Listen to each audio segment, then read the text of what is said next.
بسم اللہ الرحمن الرحیم۔ عزیز طلباء، ہمارا موضوع جو ابھی ہم پڑھ رہے ہیں وہ کہ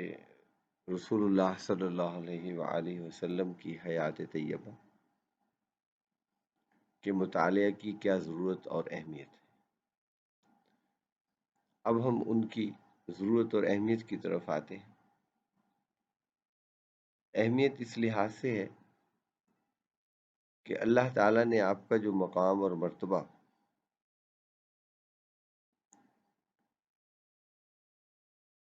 مقرر فرمایا اس کے کچھ تقاضے، اس حیثیت سے بھی ہمیں آپ صلی اللہ علیہ وسلم کی حیات طیبہ کا، آپ کے اسوہ حسنہ کا اور آپ کے اقوال اور افعال کا مطالعہ کیے بغیر ہم اللہ تعالیٰ کے کلام کو سمجھنے سے قاصر رہے۔ تو کلام اللہ کی تشریح اور وضاحت کرنا یہ بھی آپ کا مقام ہے اور آپ کا مرتبہ ہے، کیونکہ قرآن مجید آپ پر نازل ہوا اور آپ ہی نے صحابہ کرام کو اور کاتبین وحی کو لکھنے، محفوظ کرنے اور یاد کرنے کے لیے دیا، اور ساتھ ہی اللہ تعالیٰ نے آپ کو اس کی وضاحت اور تشریح کے لیے بھی ذمہ داری آپ ہی کی ہے اور آپ ہی کو مقرر کیا، اس لیے کہ جو شخص کلام کرتا ہے اس کا مفہوم وہی زیادہ جانتا ہے کہ اس سے اس کی کیا مراد ہے۔ دوسرے لوگ سن کر اس کے کئی معنی لے سکتے ہیں، اس کی کئی وضاحتیں کی جا سکتی ہیں،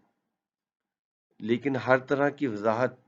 اللہ کے کلام کی کوئی وضاحت قابل قبول نہیں ہے، سوائے اس کے کہ وہ وضاحت اور وہ تشریح رسول اللہ صلی اللہ علیہ وآلہ وسلم نے کی۔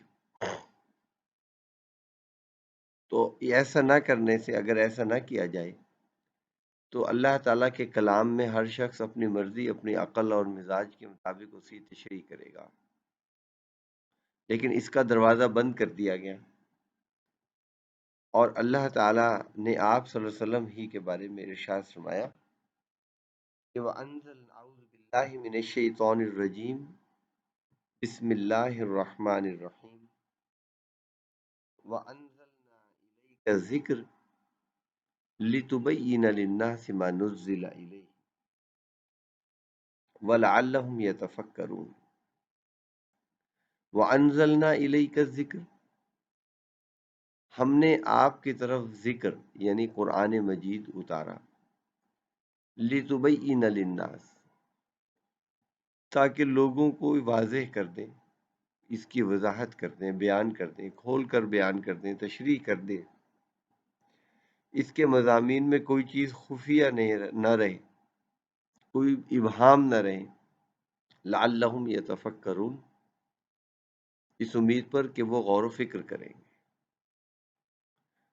تو یہ بہت اہم بات ہے، اس لیے کہ بعض میں بہت سے فتنے اور فساد صرف اس لیے برپا ہوئے کہ وہ قرآن مجید کی آیات کی اپنے ذہن سے تشریح کرتے تھے،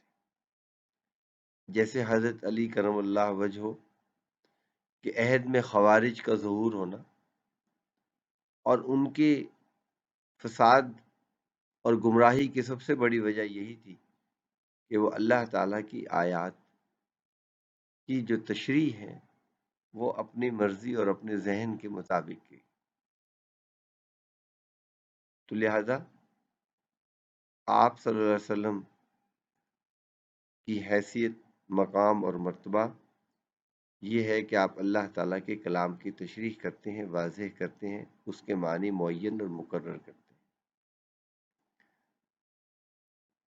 لہذا کلام اللہ، اللہ تعالیٰ کے باتوں کو سمجھنے کے لیے بھی آپ صلی اللہ علیہ وسلم کی زندگی اور عملی زندگی کا مطالعہ ضروری ہے۔ پھر احکام اللہ کی تصویر اور تفصیل، کہ اللہ تعالیٰ نے قرآن مجید میں جو احکام نازل کیے، حکم دیا کہ تم نے یہ کام کرنا ہے،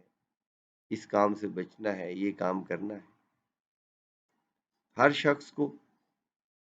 اگر وہ کام عمل کر کے دکھا دیا جائے تو سارے ابہام اور اشکالات ختم ہو جاتے ہیں۔ اگر ڈیمانسٹریشن ہو جائے، کسی بھی حکم کو عمل کرنے کا طریقہ بتا دیا جائے، عمل کر کے دکھا دیا جائے، تو وہ انسانوں پر واضح ہو جاتا ہے، عمل کرنا آسان ہو جاتا ہے۔ اور یہ تعلیم کا بھی ایک طریقہ ہے کہ آپ جو چاہ رہے ہیں وہ ایک دفعہ کر کے دکھا دیں۔ جب آپ نے کر کے دکھایا تو لوگوں کو سمجھنے میں آسانی ہو گئی۔ تو آپ صلی اللہ علیہ وسلم، یہ تعلیم کا بھی بہترین انداز اور بہترین طریقہ ہے۔ محض سمجھا دینا، بتلا دینا کافی نہیں ہوتا، اور تعلیم آسان ہو جاتی ہے جب عمل کر کے دکھا دیتے ہیں۔ ایک چھوٹا سا عمل بہت بڑی وضاحت پر بھاری ہوتا ہے، وہ زیادہ بہتر ہوتا ہے۔ سمجھانے سے بات اتنی سمجھ نہیں آتی جتنی کر کے دکھانے سے، عمل پریکٹیکل کر کے دکھانے سے ہوتی۔ تو آپ صلی اللہ علیہ وآلہ وسلم نے، اللہ نے جتنے احکامات دیے اس پر عمل کر کے دکھایا۔ وہ عمل، وہ احکام عبادات سے متعلق تھے، معاملات سے متعلق تھے، معاشیات سے متعلق تھے، سیاسیات سے متعلق تھے، جہاد سے متعلق تھے، عبادت، جو بھی پہلو تھا، اللہ تعالیٰ کے احکامات جس جس نوعیت کے تھے، آپ صلی اللہ علیہ وسلم نے اس پر عمل کر کے عملی تصویر اور تفصیل ہمارے سامنے پیش کر دی۔ جیسا کہ نماز کے بارے میں، کہ اللہ تعالیٰ نے نماز کا حکم دیا، لیکن اب نماز کی ساری تفصیل ہمیں آپ صلی اللہ علیہ وسلم کی زندگی سے ملتی ہے۔ کیسے پڑھنی ہے، کتنی نمازیں پڑھنی، کیا اوقات ہیں، اس کی کیا تفصیل ہے، رکوع اور سجدے میں کیا کرنا ہے، یہ سب باتیں ہمیں اللہ تعالیٰ کے اس حکم کو پورا کرنے کے لیے آپ صلی اللہ علیہ وسلم کی عمل کو دیکھنا پڑے گا۔ اور خود حدیث مبارکہ میں رسول اللہ صلی اللہ علیہ وسلم نے بھی اس کی وضاحت فرمائی اور ارشاد فرمایا، جیسا کہ حدیث مبارکہ میں ہے کہ صلو کما رأیتمونی اصلی، نماز اس طرح پڑھو جس طرح مجھے پڑھتا دیکھو۔ تو گویا اسی طرح حج کے بارے میں اللہ تعالیٰ کے رسول صلی اللہ علیہ وآلہ وسلم نے ارشاد فرمایا، خذوا عنی مناسککم، خذوا عنی مناسککم، مجھ سے اپنے حج کے مناسک سیکھ لو۔ اب اسی طرح آپ کی حدیث مبارکہ ہے، آپ نے فرمایا، خذوا زینتکم عند کل مسجد، جب نماز میں پڑھنے جاؤ تو اپنی زینت کے اسباب لے لیا کرو، یعنی مزین ہو کر جاؤ جب مسجد جاؤ۔ تو یعنی کہ جب آپ اللہ کے حضور جائیں، اجتماع میں جائیں، سب لوگ جہاں اکٹھے ہوں، تو وہاں کیسے ہونا ہے کہ اللہ تعالیٰ کی اپنے آپ کو مزین کر کے جانا ہے۔ اور سب سے بڑا تزین کیا ہے؟ سب سے بڑا اپنے آپ کو مزین کرنا یہ ہے کہ دیکھو، طہارت کے ساتھ جاؤ، پاکیزہ جاؤ، صاف ستھرے کپڑے پہنو، منہ سے بدبو نہ آئے، مسواک کر کے جاؤ، پسینہ اگر زیادہ ہو تو غسل کر کے جاؤ، جیسے جمعے کے لیے کہا کہ زیادہ مجمع ہوتا ہے۔ تو گویا کہیں بھی اکٹھے ہونے کے آداب اور اس میں ہمارے کیا تقاضے ہیں، اس میں طہارت، پاکیزگی ہے، منہ ہاتھ کی صفائی ہے، کپڑوں کا صاف ہونا ہے، جگہ طہارت کا پاک ہونا ہے۔ تو یہ سب چیزیں اللہ تعالیٰ کے رسول صلی اللہ علیہ وسلم نے ہمیں بتلائی۔ تیسری بات ہم اس معاملے میں آپ صلی اللہ علیہ وسلم کا جو مقام اور مرتبہ ہے، اس ہیڈ لائن کے ذریعے یہ کر سکتے ہیں کہ انسانوں کے لیے آپ صلی اللہ علیہ وسلم کی زندگی کو فالو کرنا اس لیے بھی ضروری ہے کہ تمام زندگی کے شعبوں کے لیے رہنمائی میسر ہے۔ ویسے تو ہر دور میں جتنے انبیاء علیہ الصلوۃ والسلام آئے، انہوں نے اپنی قوم کی ہر شعبے میں رہنمائی کی، لیکن ہم تک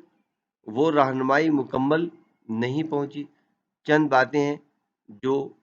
احادیث کے ذریعے یا قرآن مجید کے ذریعے تمام انبیاء کے بارے میں اللہ نے بتائیں، لیکن کسی بھی طبقے کے لیے، قوم کے لیے، آنے والے وقت کے لیے مکمل رہنمائی اور ہدایت ہر شعبے میں قیامت تک کے لیے یہ خاصہ آپ صلی اللہ علیہ وسلم کا۔ آپ کی زندگی محفوظ ہے، مکمل ہے، لہذا اس زندگی کو اللہ تعالیٰ نے آئیڈیل بنا دیا اور رہنمائی کے قابل بنا دیا کہ تم کس کی رہنمائی حاصل کرو گے، کن کو فالو کرو گے، کون تمہارے ہیرو ہے۔ وہ اللہ تعالیٰ نے فرمایا کہ انسانیت کے ہیرو رہنما وہ اللہ کے رسول ہیں، حضرت محمد صلی اللہ علیہ وآلہ وسلم ہیں، وہ آخری رسول ہے۔ ہم نے ان کو فالو کرنا ہے، ان کی اطاعت کرنی ہے، ان کے تابع دار رہنا ہے، انہیں اپنا ہیرو سمجھنا ہے۔ وہ ہیں اور ان کے صحابہ کرام ہیں جنہوں نے ان پر عمل کیا، تو ہم نے اپنی زندگی کو ان کے طریقے پر لے کر چلنا ہے، اور وہ زندگی اس لیے کہ وہ مکمل ہے۔ زندگی کے تمام شعبوں میں آپ کو ہمیں اس کی رہنمائی مل جائے گی۔ گھر کی زندگی ہے، بازار کی زندگی ہے، معاشرت ہے، معاشرت ہے، غیر مسلموں سے تعلقات ہیں۔ گویا یہ ایک سب سے بڑی جو ہے خوبی ہے کہ اسلام ہمیں آپ صلی اللہ علیہ وسلم سے رہنمائی کا حکم دیتا ہے اللہ تعالیٰ، اور آپ کی زندگی مکمل ہے رہنمائی۔ اسی لیے اللہ تعالیٰ نے ارشاد فرمایا لَقَدْ كَانَ لَكُمْ فِي رسول اللہ اسوۃ حسنہ، بے شک تمہارے لیے رسول اللہ صلی اللہ علیہ وآلہ وسلم کی زندگی بہترین نمونہ ہے۔ تو ہمیں مکمل زندگی کی رہنمائی بھی آپ صلی اللہ علیہ وآلہ وسلم سے ملتی